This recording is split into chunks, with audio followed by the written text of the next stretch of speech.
It's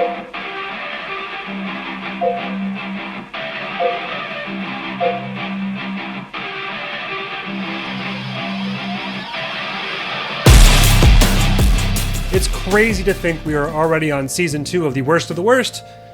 Hell, I was just stoked to finally have a good direction for this, and I had a lot of fun on Season 1. For the most part. Almost all of it. This season we are making a few changes, but overall, the point of the series is going to stay the same. We have 8 games we are pitting against each other, all of which are different. There was part of me that was very tempted to put Alone in the Dark for the Wii, but I felt that'd be kind of cruel and unfair to the rest of the games, though I think it would have been funny. Last season we had some controversial picks, some not so much. We had Fester's Quest, Oni-Chanbara, Bikini Zombie Slayers, Jaws Unleashed, Silent Hill Homecoming, Umbrella Corps, Nightcry, Ju-On, The Grudge, and this series winner, or loser, Alone in the Dark 2008 for the PlayStation 2.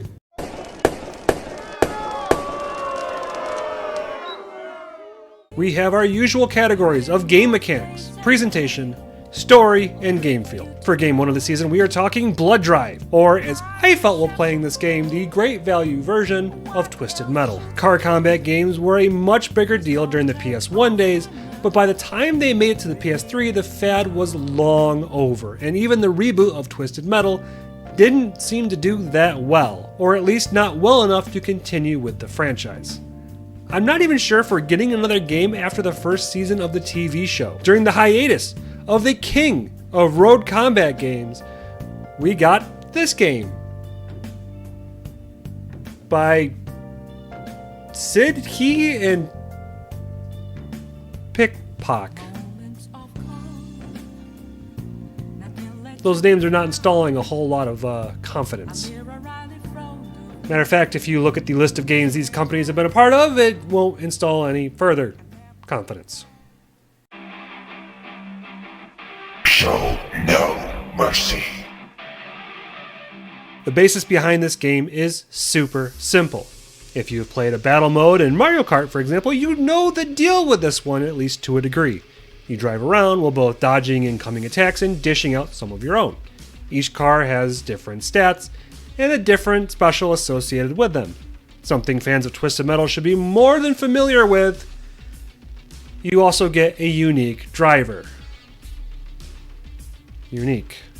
Littered around the map is different weapon pickups, and you having to complete different objectives depending on the round, like races, killing the most zombies, and getting the most car kills, as well as getting an extra point for killing a rival character. You can do this as a tournament mode, which is the main way to play the game, and it even supports a multiplayer.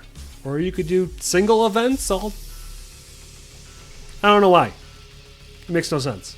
This game, again, very straightforward with everything, and that's both good and bad.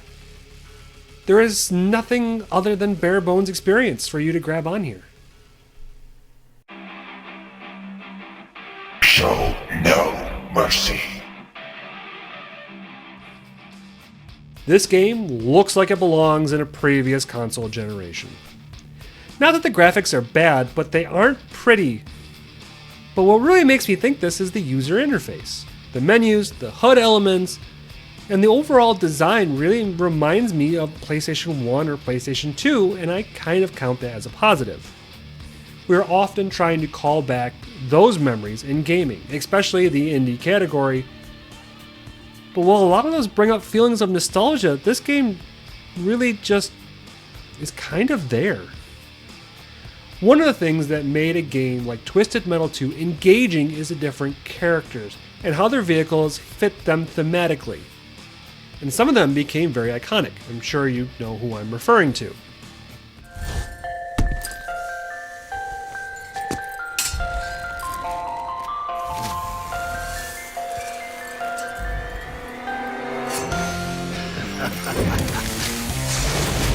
Light 'em up, boys.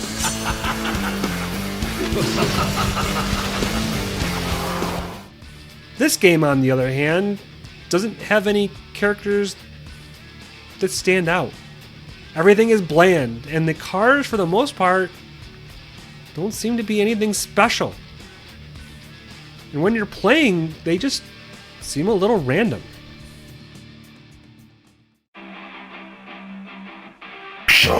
no mercy. I wish I could talk to you about the story.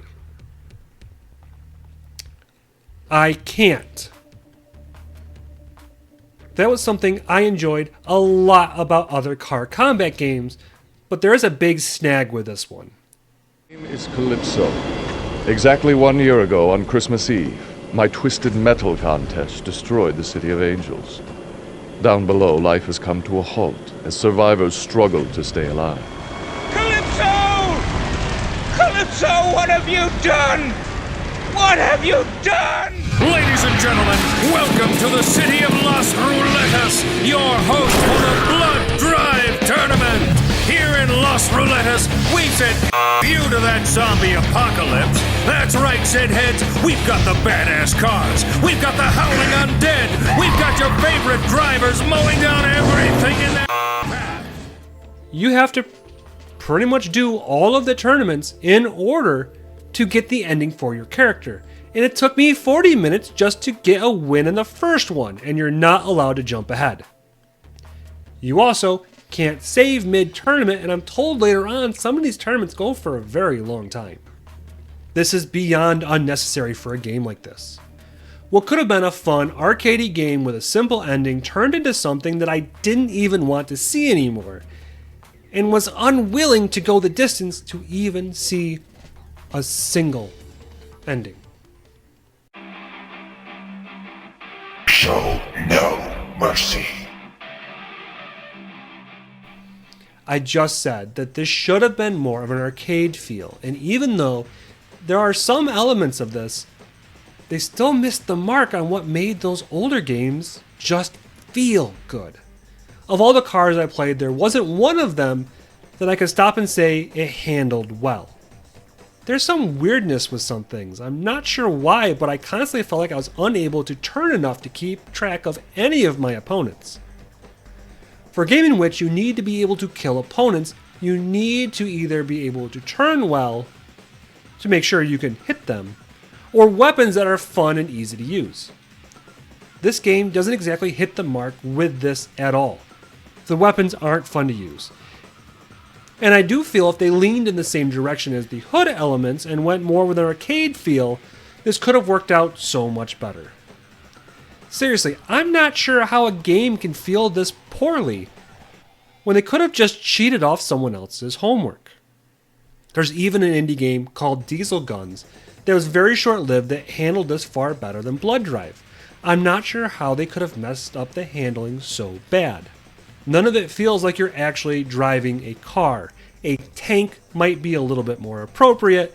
Even the sports cars didn't feel right as you're moving on. I'm not really sure how to explain it any better than that. Everything felt sluggish and off. Humiliation. Yeah, for Season 2, we're starting off kind of strong. Sure, it's not the worst game I played. It's sure as hell not Alone in the Dark 2008 for the PlayStation 2. But it's also not worth trying, in my opinion. It lacked in so many areas. It feels like even Blood Drive doesn't want to play Blood Drive, and the critics at the time seemed to agree with that by not having a single positive review on Metacritic. There are some fans who felt otherwise, and frankly, whoever gave this a 10 out of 10, you're crazy. None of the game modes stood out as anything special. The weapons, somehow, were super boring.